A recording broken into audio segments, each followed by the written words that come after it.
the MMA fortune teller. The teller.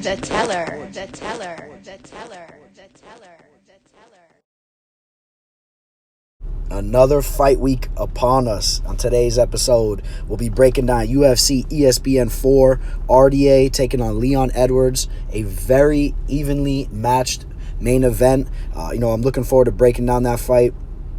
Another tough fight, man, for RDA. This guy has just been going through the ringer for years now.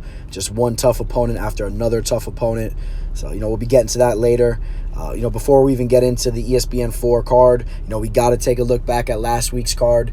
UFC over there, UFC Fight Night 155 took place in Sacramento. It was epic. The California kid made his long-awaited return, finished Ricky Simón under 50 seconds. I mean, if you were not jumping out of your seat when you saw that overhand right connect, you must be a Faber hater because, shit, man, I was going nuts. That to me, that's one of the best moments we've had in MMA in quite a while. I think Uriah Faber is a true OG, a real, a legit Hall of Famer in the game. I've been a big fan of his from the beginning, and it was amazing to see him come back and to finish and put away a true, solid, top 15 bantamweight fighter in the world. Because Ricky Simón, don't get it twisted, man. That guy is a solid fighter. And, people don't just go out there and just knock out Ricky Simón. So props to Faber. He wasn't kidding when he said that he was still maintaining his training and keeping in good shape because he looked like he didn't miss a beat. If anything, he looked better out there than he ever did, before he retired, within those past 3-4 years he was fighting. It was crazy, man. I'm really excited to see what they do with him next. I really want to see him versus Cejudo. I know some of you guys are going to hate on me for that, but fuck it, man. I think, some of you guys try to say that's that newbie mentality. Fuck that, man. There's not a lot of fighters in the game that have the resume of Uriah Faber, and not a lot of guys were trailblazers the way that he was, and I think he deserves it. He's on a 2-fight win streak. Okay, that ain't much, but look at the guys that beat him. It's all the cream of the crop, top-notch fighters. I think there's some good history to go there to hype this fight up with him and Cejudo. Some of you guys, if you haven't seen it, look up the video of Faber doing a little interview at Team Alpha Male years ago with Cejudo, when Cejudo was first starting to dabble in mixed martial arts. I think it's exciting. And I think Faber actually matches up very well against Cejudo. So I think that's a money fight, and I would love to see it. I'm not really sold on watching Aljamain Sterling. This guy tries to do that whole little Funk Master gig, and it's kind of lame to me. Don't get me wrong, man. The Funk Master is a very good fighter, but I don't really give a shit about that fight, man. I want to see Faber versus Henry Cejudo, man. That's the fight to make, in my opinion. Other than that, the whole main card was just fireworks. In the main event, we had JDR versus Aspen Ladd. I hit that play, that underdog play on JDR, Jermaine Durandamy. I knew Aspen Ladd was not going to be able to hold her own in the feet. JDR is as good as it gets when it comes to women's MMA in the striking department.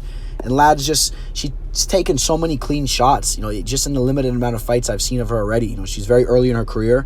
She needs to work on her head movement because she's been teed off on by a couple of her opponents. And JDR just doesn't play that shit. I thought the fight would have gone a little bit longer, and JDR would have just bloodied her up and just, connected with knees, elbows, punches. It wasn't even the case. She hit her in the perfect spot and just collapsed her, and some people were complaining it was an early stoppage. I mean, I see what you're saying, but no matter how you want to spin it, Ladd wasn't going to come back and win that fight. And I think JDR probably would have followed up and just, even brutalized her even worse. So props to JDR. We had Josh Emmett, man, against Mirsad Bektic. Emmett, this guy is proven to be a solid fighter. Great accuracy with his punches and puts a lot of power behind them. So this guy can knock out anybody. If he didn't have that one loss against Stevens, this guy would be really, really making a push to the top. Which, I guess he still kind of is. He's a couple fights away and he'll be right back in the mix. So, like I said, the whole main card was entertaining. Marvin Vettori, still very young, looked amazing. This guy's game is growing. So, Israel Adesanya better watch out because, although he pulled off that split decision win in the first match, I think this guy Vettori is going to be on his heels. So, keep an eye on him. And then, let's see, Darren Elkins dropped the ball against Ryan Hall. I want to see Elkins hang up the gloves. This guy, he looks like he's a handicapped fighter, man. Seriously, the guy looks like he has, back issues. He's very stiff. He's not moving his head off the center line. He's getting hit with spinning heel kicks from Ryan Hall, like one after another. Just the way he was looking, man, very stiff and just stale, and time to hang them up, man. Props to Elkins, tough dude. But if you can't beat, Ryan Hall when the recipe's right there, I think Elkins in his prime would have handled that fight, and he's just shown to not be the same fighter he once was. So let's see. Martinez looked very good. Benito Lopez, I hit those 2 underdog plays. I didn't bet on them, but 2 picks I did. I felt like they were the better fighters, and the line was a little off on those. So, they look good, man. Martinez especially. So that's going to wrap up UFC Fight Night 155 recap. Let's move along to UFC ESPN 4, RDA versus Leon Edwards. We'll start with the first fight of the evening. We got Felipe Culeros taking on Domingo Pilar Tay. Both of these guys are coming in with an 8-1 record. It's funny, and then you got Pilar Tay as the minus 335. Pretty hefty favorite here. And, if you watch the tape, you could definitely see why he's the favorite. Not sure if the line's a little off, but Pilar Tay does look to me to be the more well-rounded, better fighter. I like his striking, man. He's a southpaw. He's very smooth on the feet. He looked very good in his Dana White's Contender Series fight against Vince Morales, who, we just saw Vince fight again. It was a questionable fight against Benito Lopez. That was the first fight of the night this past weekend. And Vince Morales is shown to be a tough dude. Pilar Tay went out there and, it was a, I don't want to say a close fight, but it was a competitive fight. But, Domingo showed to be the more well-rounded, stronger, more skilled fighter, in my opinion. Ended up getting the finish with a rear naked choke. Dropped Vince with his hands as well a couple times. And he's a very tall fighter, 6 foot.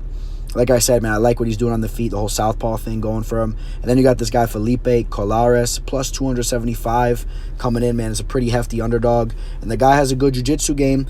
But, he's one of those fighters that, you look at him in his last fight, man, with very, very entertaining fight. And, back and forth fight. But as that fight went on, the later the fight, it went to those late rounds, he started to... I don't know, he seemed to fade a little bit. I didn't like the way he was taken down so easily. He had a couple spots in that fight where he maybe had an opportunity to take the fight. He could have won that fight. And I don't know if it was his fighter IQ or his cardio or whatnot, but he seemed to just kind of fade, and I really didn't like that. He's 25 years old, so you're going to see strides with him. Maybe he'll step into this, step into this fight a little bit better of a fighter than the last fight, as he should. But I don't think it's going to be enough. I think this guy, Domingo Pilar Tay, he's 29 years old. He's cruising into his prime, and I think this guy, he has some real skills. So, I want to see Domingo. He'll pull this win off. I think he'll even get a finish. And then we'll see who Domingo, we'll see who he gets matched up with next and what he's really about. I want to see him against some top talent eventually. So, I know it's early, but I think this guy does have some potential. So, I want to see it. On to the next fight. We got Mario Batista taking on Jin Soo Son. For those of you guys that don't know about Jin Soo Son, please go back and watch his last fight against Peterson. That fight was crazy. I had Peterson mixed with some parlays, so he was supposed to go in there and absolutely dominate this Korean fighter Jin, but that wasn't the case. I guess you can technically say he dominated him, but it was a very, very strange fight. This guy Jin Soo Son was just walking Peter down. Peter's teeing off on his face, and he's just eating punches. This guy has an amazing chin. Striking's decent as well, man. He throws some crisp 1-2s, has some pretty good hands, mixes in the kicks a little bit, has decent takedown defense. Peter was able to get him down here and there, but he got up to his feet a few times too, so definitely has some grappling ability. And then you got this guy Batista. Batista's 6-1. His one loss was against Corey Sandhagen. No real shame in that. Corey's proven to be a top contender at this point, so he's coming in here as a plus 175. He's finished 5 of his 6 wins, so this guy is a finisher. The problem is this guy Jin Soo Son has never been finished. Tough dude, I'm telling you. Jin Soo at a minus 210 does seem a little steep for me, but I do favor Jin Soo to win this fight. I think he'll keep the fight standing, and I think he'll be the better striker. I think he's gonna use his hands, and if Mario wants to try to tee off on him, he's gonna eat whatever he gives him. He's gonna keep coming forward. So Batista better have some good cardio because it's going to come down to the wire. Jin Soo will keep throwing to the end of the 3rd round. So the guy's nuts. It's going to be an entertaining fight, I'm telling you. Like I said, if you haven't seen him fight, the guy, he's going to be eating shots, whatever Mario's willing to throw at him. He'll eat all of it, and he'll be sitting there with a smile telling him, give me more, give me more. And, he'll return it as well. So it's not a fight I'm looking to bet whatsoever, but it definitely is a fight I'm looking to watch just for sheer entertainment purposes. So, my ass will be on the couch, and I'll be rooting for Jin Soo Son to win this fight. All right, up next, you guys, we got Ray Borg. He's taking on this UFC newcomer who's undefeated, a Brazilian fighter, Gabriel Silva. Gabriel is a pretty hefty underdog, of course. Any guy that is matched up against Ray Borg in this type of situation, this is what the odds are going to be. This guy, Ray Borg, he always gets a lot of credit. You look at him in his last fight, the odds were pretty much the same against Casey Keeney. Casey Keeney snuck off that victory. The fight was very close, could have won either way, but still. For some reason, the odds makers always respect Ray Borg. He's a very strong grappler, very well-rounded fighter. The problem is, I think eventually it's going to bite you guys in the ass to keep playing him, as it did in the last fight. You know what I mean? I'm sure a lot of you guys had Ray Borg parlayed or whatnot, or even straight bets, and that money went right down the drain. So that's what's going to happen in those situations. He's getting up there in age, and some of these young guys, man, they're really, really skilled. So, and this guy might be the perfect example of that. This guy, Silva, undefeated, 7-0, has a very good jiu-jitsu game, training over there in Rio de Janeiro. This guy's, he's rolling with the best of them. He's going to be a little bit bigger than Borg. This guy used to fight at featherweight. So, Borg's a guy that's fought at flyweight. This fight's going to be taking place at 135, but Gabriel Silva should be the more naturally big fighter. Here's the thing, though. Ray Borg, this is a guy, like I said, he has grappling in his back pocket. He's one of the best scramblers out. Holds his own on the feet. And, he's already fought in the octagon so many times. I have to favor him to win this fight. I mean, you really have to favor him. I might say the line's off or whatnot, and there's some value in the dog, and I wouldn't be shocked if Silva pulls this off. But as far as if I have to pick one of these fighters, I mean, I'm not going to try to be all slick and play tricks with you guys and say, I'm taking Silva to win this fight. I would not be surprised. The guy's a skilled fighter, has very good jiu-jitsu. He's going to have some size going into this. Maybe he could win the scrambles and maybe even pull off a sub. I mean, I wouldn't be shocked. But like I said, I'm going to pick Borg to win this fight. I think he's going to be pissed off after that very close loss that he took in his last fight. And he's probably training his ass off. And he's coming in here to get a victory, man. So, let's see what Ray Borg does in this fight. But, he's lost 3 of his last 5 fights. So, it's time, and he really has to step it up and come in here and make a statement. So, let's see what Ray Borg can do. This next fight, very much looking forward to breaking it down. We got Jennifer Maia taking on Roxanne Modafferi. Put a little asterisk next to this match right here. This is the type of fight that, the teller really holds his own and carries his weight. When you guys listen to me break down a fight like this, for whatever reason, this line is very close, and I think it should be farther apart. And I think a lot of you guys are catching on to that because you could see a little bit of movement coming in on Jennifer Maia. Jennifer Maia, 7-1 in her last 8 fights. Lost a close fight to Liz Carmouche. Liz Carmouche is a beast. They call her the gorilla for a reason. Was able to get some takedowns, and she sealed off the fight. But, these girls already fought before, and Jennifer Maia was getting the better of the exchanges on the feet. Roxanne, was able to get a few takedowns here and there, and Jennifer was able to transition, get right back up to her feet. I like the way she looked. She has good grappling, good jiu-jitsu, and, here's the thing, right? When you look at this fight, the first time these two girls fought, Roxanne was 33 years old, just about in her prime, maybe just kind of slowly leaving her prime, if you want to say so. Actually, I would say really entering her prime. When it comes to women mixed martial artists, I really say their prime is just about 33. A little bit more on the older side. As women age, their testosterone levels start to increase. The little mustache starts growing in and whatnot. And, it sounds like I'm joking, but I'm serious too. I think women's mixed martial arts fighters, that really is the peak fighting for them. So, she was 33. Jennifer Maia was 27. Now they're fighting. Jennifer Maia is going to be 30 years old, really entering her prime. And Roxanne Modafferi is in the decline. She's creeping up on 37 years old. You could see it. She's looking more slow and wobbly with her striking. The Conor McGregor said it perfectly a couple years back. Augusta win, and these people are doing the chicken dance. I believe he was referring to Dustin the P-Head Poirier in that little quote. But it's true when it comes to Roxanne. You saw in her last fight, even though she was able to weasel that decision against a striker and Antonina Shishvenko, who had no grappling ability, she was able to weasel that fight. Anytime Shishvenko even barely connected at all, she was wobbling all over the place. Jennifer Maia, she has the last name Maia. Don't get it twisted. She's not a jiu-jitsu practitioner. I mean, don't get me wrong. She's good at it, but she's a striker. She's a Muay Thai striker. She trains out there in Brazil. I believe she's part of that whole, that Vanderlei Silva, all that. I forgot the name of it. It's slipping my mind right now, though. But those wild, Brazilian Muay Thai strikers that throw bombs. So, that Shogun Rua, Vanderlei Silva, all those guys. So she has that style too. And I think right now, with the way the line was, I was able to get Jennifer Maia just under an even, pick 'em. So I was able to get her -105. That's crazy. That really is crazy. So Roxanne Modafferi, like I said, this girl's aging, and she's a very awkward fighter. Doesn't look good on the judges' scorecards. And, that now the line, it's a moving, I'm telling you. So Maya's almost a -140 in a lot of these books now. So you guys got to jump on it, man. You guys got to jump on it quick. Otherwise, it might not be worth it. If it gets any worse, it might be -180 by the time the fight starts, 175. You don't know with a fight like this. But a lot of you guys were late on this. I saw this from the beginning. So Jennifer Maia is going to come in here, and she's going to do work. It's going to be a good night.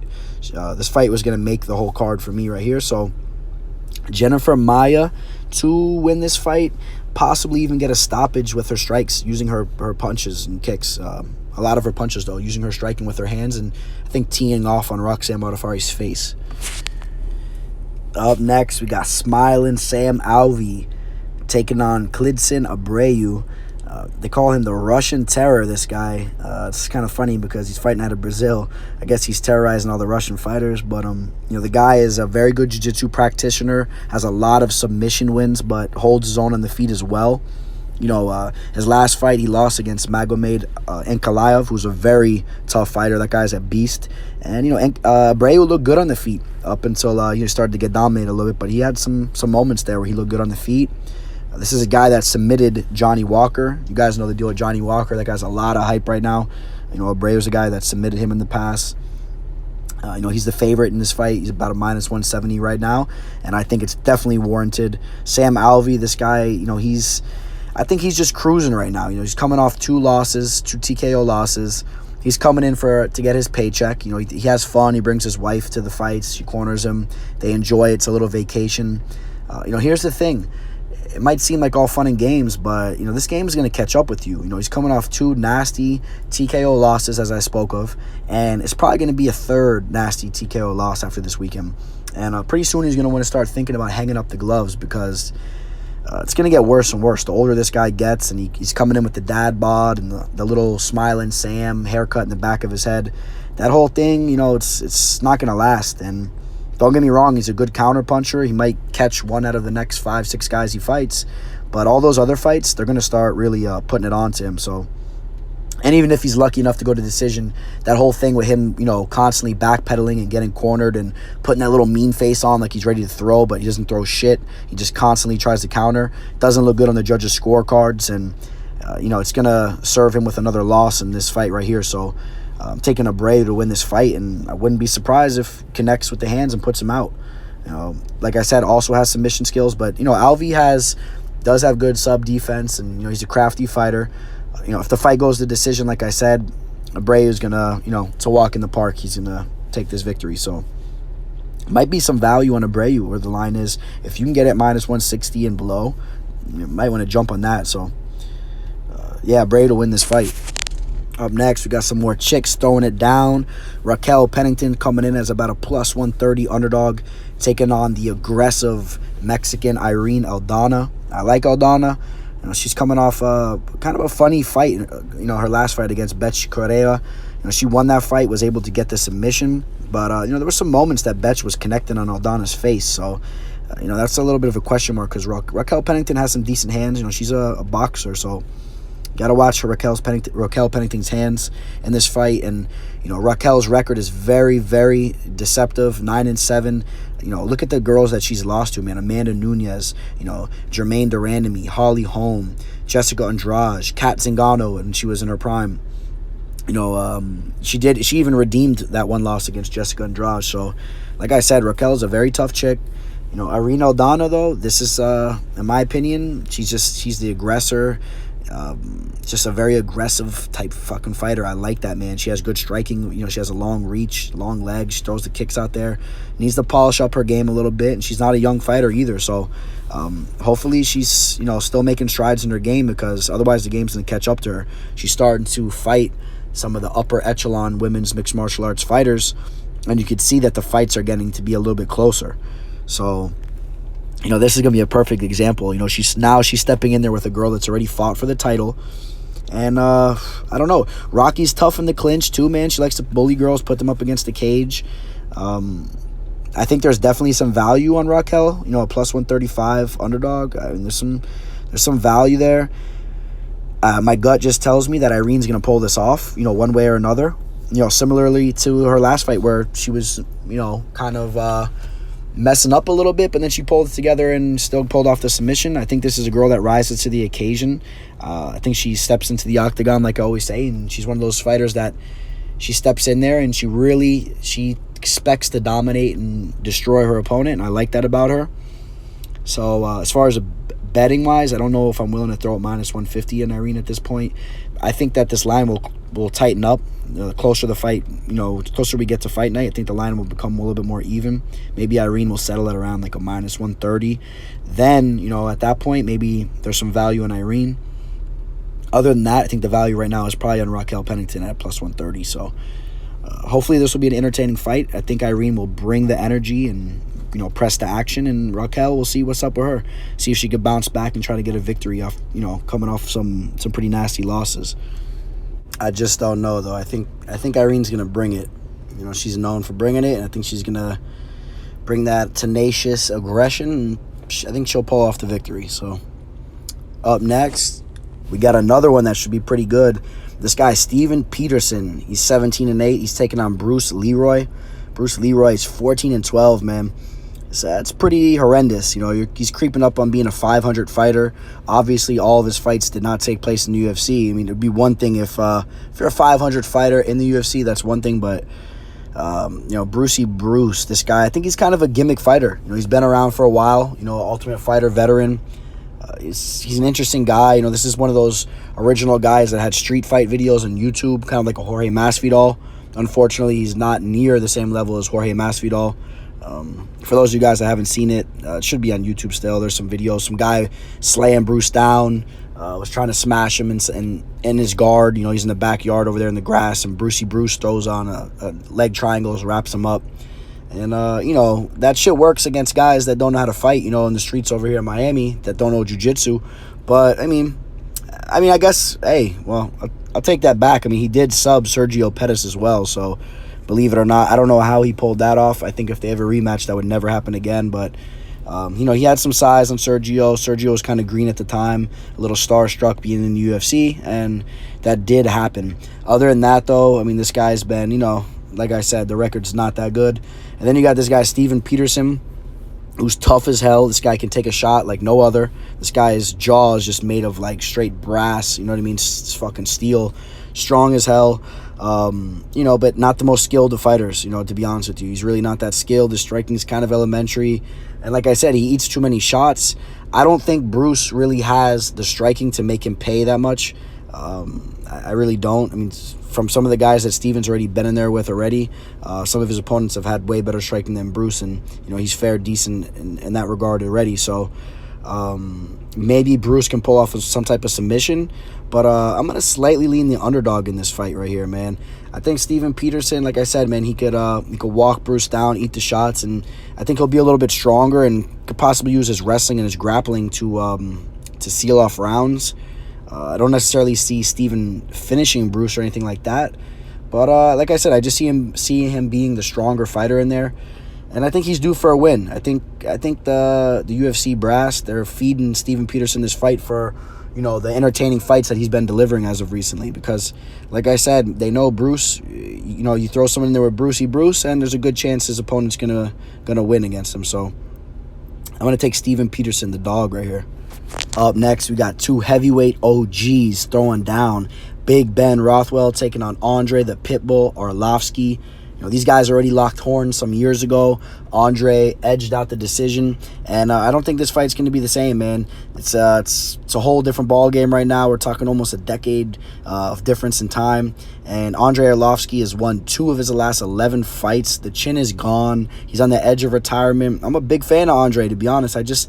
I think Big Ben, This is a guy, man, that's been putting in work. Don't get confused. He lost he lost his last 2 fights, but not really. His last fight, I think he got robbed on the scorecards against Blagoy Ivanov, so should have won that fight. And then he lost to JDS when JDS was on the verge of his prime. I mean, no shame in that. He got outstruck on the feet, and it was what it was. Let's look at his last 4 fights before that. I mean, he subbed Josh Barnett, Matt Mitrione, TKO'd Alistair Overeem, Brandon Vera, I mean, these are notable names, bro. Solid fighters. And like I said, this guy, he's awkward, but it works for him. He gets on the inside, he throws those awkward hooks. If he connects to Andre's chin, I'm telling you, Andre's getting put out. I think Ben has multiple ways to win this fight. He could rock him, drop down, submit him, maybe somehow just pull off the sub against the cage, standing guillotine. He's very crafty with his subs, I'm telling you.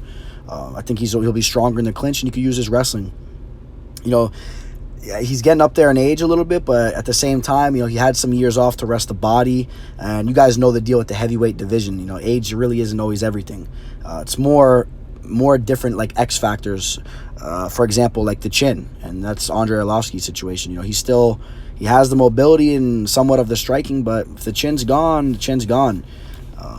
And don't get it twisted. I mean, I'm not saying that Andre is going out there and getting put to sleep every time, but, for those of you guys that know what you're looking at, and yes, he's been knocked out a little bit here and there, and you could even tell when he gets cracked with just a decent shot, man, he's wobbling in there. Why do you think he's always circling and he's always trying to run around? It's because he knows what his chin consists of, trust me. These fighters know what their chins are more than anyone else. They know, and you could tell by their body movement and how they fight. I'm telling you guys. Same thing with Alistair Overeem. There was a point in time Alistair Overeem knew it. You saw he changed his entire game plan in there, constantly circling. You ain't going to see that with Ben Rothwell. Ben Rothwell's going to walk fucking forward because he can eat Andre's best shots, and he's going to smash him with his. So I got Big Ben winning this fight. He's about a minus 190 right now. If the line was a little bit better, maybe you guys want to jump on it. Try to get it like at a minus 170. I think that'd be nice. I'm not sure if you'll be able to pull that off, though, at this point. So let's see what happens with that. But Big Ben, man, the OG, to start getting some victories here, man. Start rolling those victories back off. Look who we have here up next. Alexander the Great Hernandez taking on the 40-year-old Francisco Trinaldo. Nickname is, translation in English, Red Tree. I forget exactly what his nickname is, but I know it translates to like Redwood Tree because the guy's tough as fucking a tree. Tough dude, man, crafty guy. Just coming off a nice knockout win against Evan Dunham. I think he retired him with that fight as well. He's finished guys in the past like Paul Felder, crafty striker in his own right too. So, I like Trinaldo's knees. I like his striking. It's not the quickest, but it's crafty. He's a southpaw. I like what he brings to the table. There is a recipe to beat him, though, and it's, he's lost to Kevin Lee by submission, and I think Alexander Hernandez has some similar traits that could help him out in this fight. I want to see Alexander go in there and use his wrestling and, use his youth and his strength and his cardio and pull this fight out. I think he has the ability to do it. We could talk for a minute about his last fight, though, man. Cowboy showed some holes in his games, Really, Cowboy just shut that fucking hype train down. Alexander the Great was coming off 2 wins. His UFC debut against Beneil Dariush, which he knocked him out in the first round and was just nasty. Then he went in there and just absolutely dominated OAM, Olivier Aubin Mercier, who at the time, he was still kind of rolling high. As of recently, though, OAM stock has dropped a lot.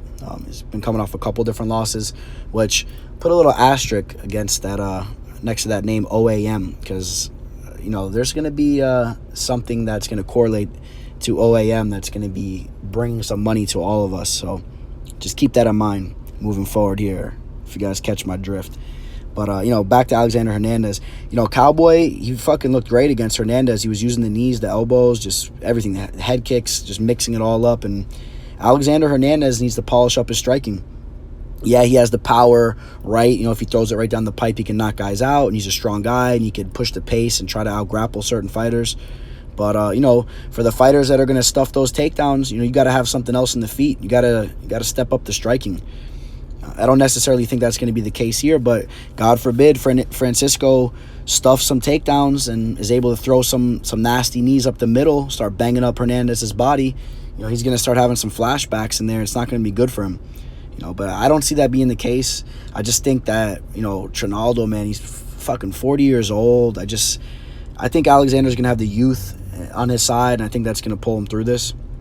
But like I said, Hernandez needs to really work on his striking game, man. I want to see him make some strides in his game if he wants to, step in there with some of these top fighters and get some W's.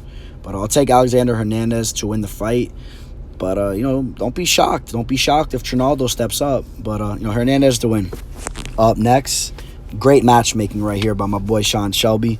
We got Dan Hooker taking on James Vick. These guys got very similar type of builds and statures and similar fighting styles as well. So I think this will be a good fight. I think they'll match up nicely. Both these guys are on the taller side for the division. Dan Hooker's coming off a tough loss, but it was a striking battle against one of the best strikers to really ever step into the octagon, man. Edson Barbosa is an absolute beast. Really no shame in that, and other than that, he was beating guys like Gilbert Burns, Mark Diakese, Jim Miller. Gilbert Burns has been looking very, very good as of recently, so that shows you what type of level Dan Hooker is on when he's on. So we got James Vick. James Vick is on a 2-loss skid, against Paul Felder and Justin Gaethje, 2 solid fighters. But, Vick, this is a guy that, he has skills. Don't sleep on him. Don't forget what he's done in the past. This guy's beat guys like Jake Matthews, Trinaldo. We spoke about him before. Joe Duffy, another solid fighter, especially around that time Joe Duffy was doing his little thing. But, don't get me wrong. Vick proved to be... he didn't really live up to the potential that some people thought that he might have had. That's for sure. I mean, Justin Gaethje really fucking put an end to that shit. Whew. And you got to wonder, the shot that Gaethje gave him, I don't know, man, that shots like that really deteriorate the chin, man. So, Dan Hooker's known to blast the chin as well. So, God forbid Hooker connects, because I could see James Vick going to sleep. And I'm definitely going to I'll let you guys know right now, I'm definitely going to edge Hooker to win this fight. But I'm not necessarily saying that I forgot what skills James Vick brings to the table. He has an excellent reach. He's going to have a little bit of a reach advantage in this fight. And, he has to work on his head movement and not, dropping his hand so much, leaving his head up in the air. Because, like I said, Hooker will capitalize on that. Maybe Vick's been working on that, and he could use his range, try to let the hands go. This guy, Vick, was originally a boxer. So, if he lets the hands go and maybe can keep the distance, circle around like he likes to do, I think he'll be circling now more than ever, after what happened to him. So, man, but Dan Hooker to win this fight, I think Dan Hooker will pull this off. And I think Dan Hooker, out of these two guys that at one point in time had some real potential, I think Dan Hooker, just the way his personality is and everything, I think he's going to be the one out of these two to come in here, get the victory, and to start putting his train back on the tracks and getting things going over here. So, shout out to Hooker, man. He's a cool dude, too. So, Hooker to win the fight. Here we go. The main event of the fucking evening. We got Greg Hardy taking on Juan Adams. You guys know I'm messing around. It's not the real main event, but everyone knows this is the people's main event. And if you guys aren't looking more forward to this fight than any other fight in the card, I don't know what kind of fight fans you guys are, because this shit is the real deal right here. We got 2 blue chip prospects, in the heavyweight division. Greg Hardy, a super athlete who's been doing work. I don't care, love him or hate him.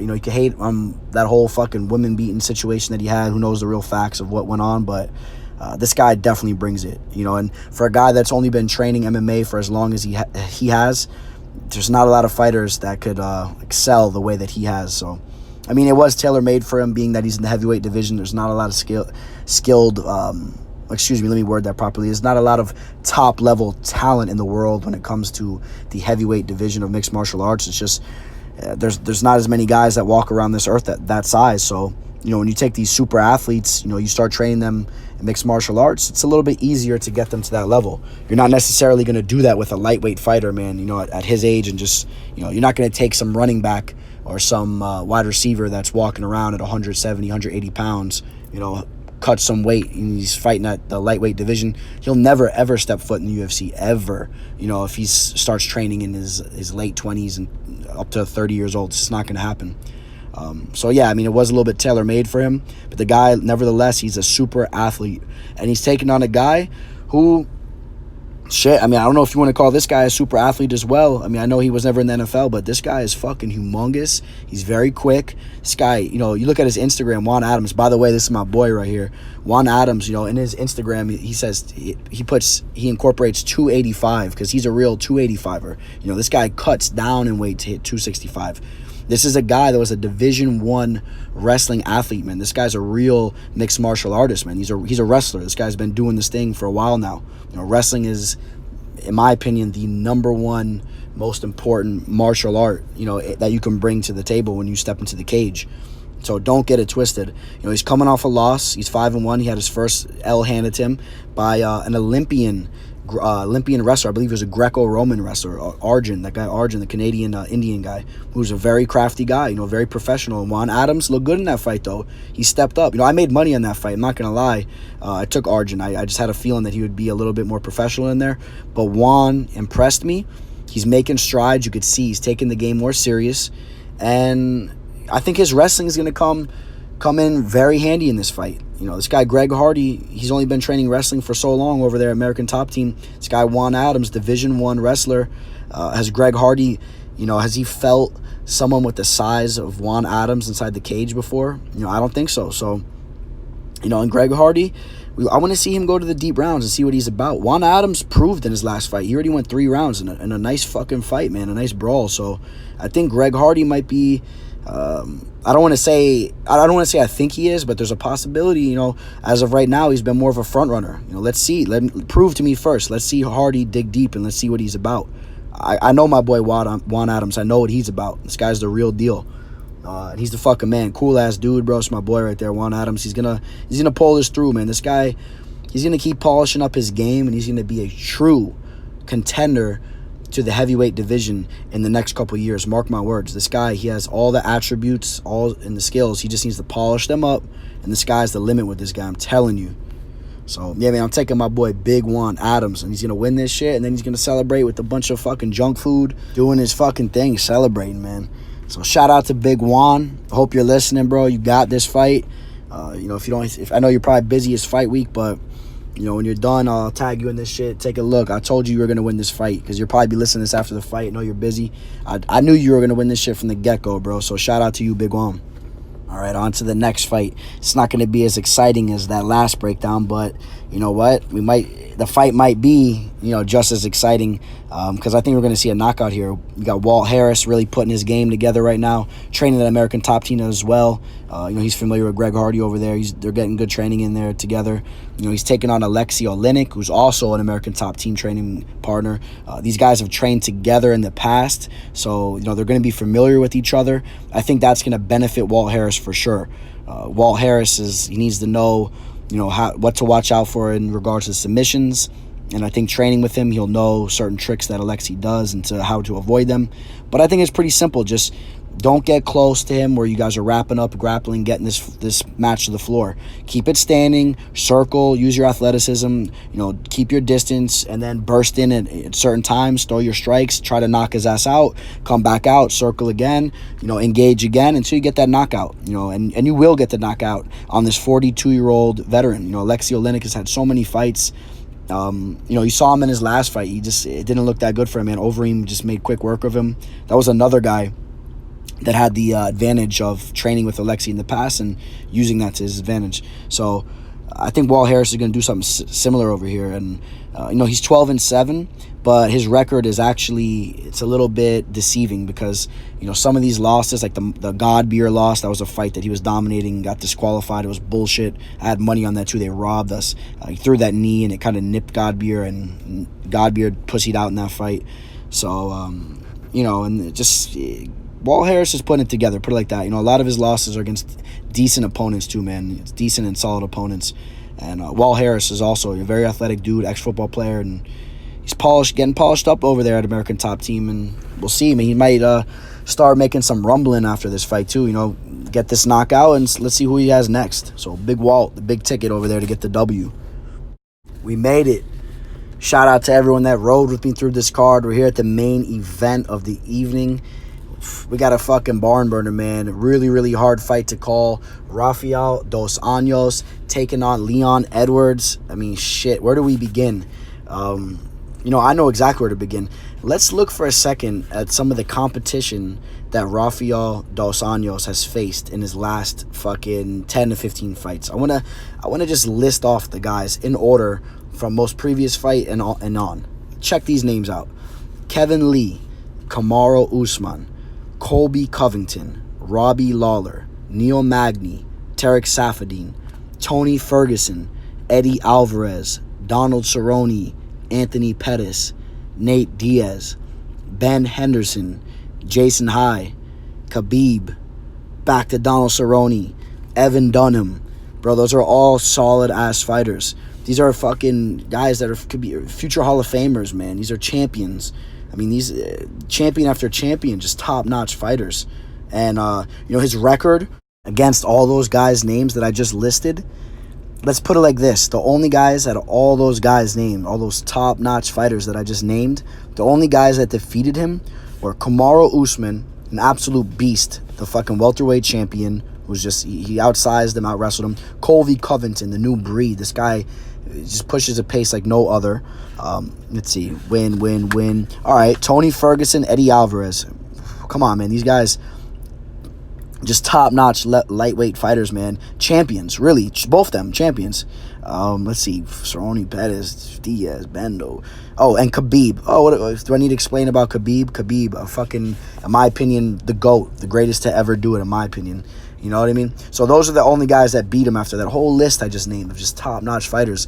You know, when you fight guys like that, that shit really just hardens you. It makes you such a skilled fighter, and I think that's what RDA brings to the table. Here's the thing, though. This guy that he's fighting, Leon Edwards, I think this guy's the real deal, too. Very, very solid fighter.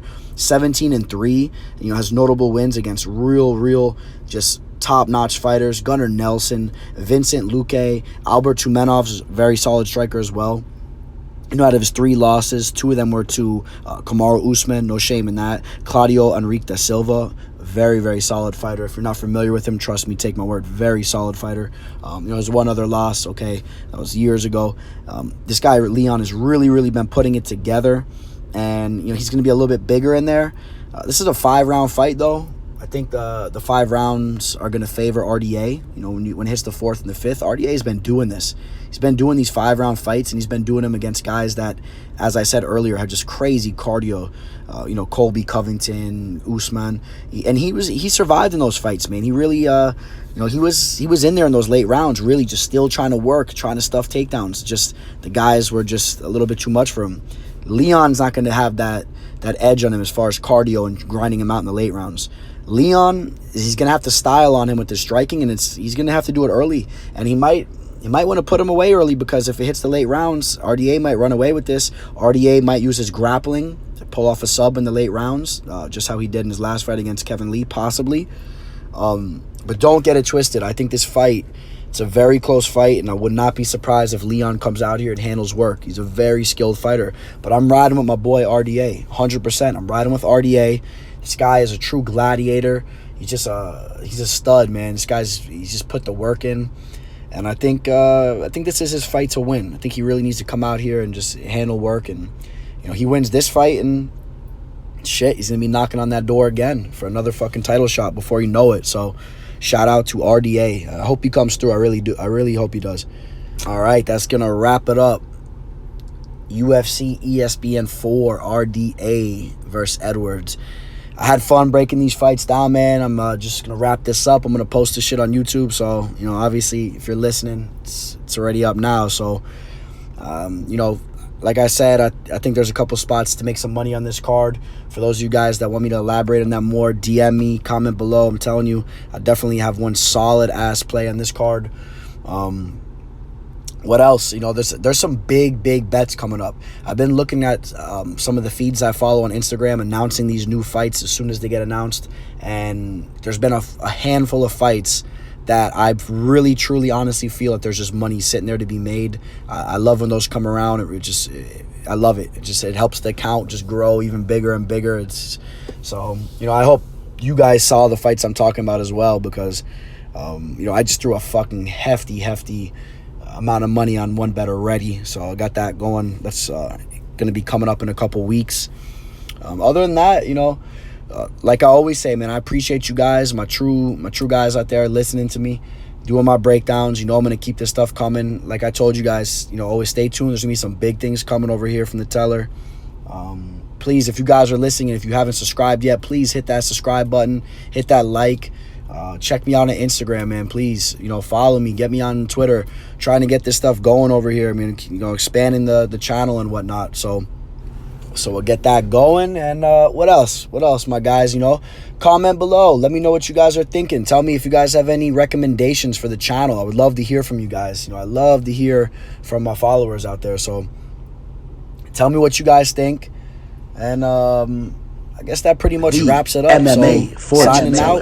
The teller.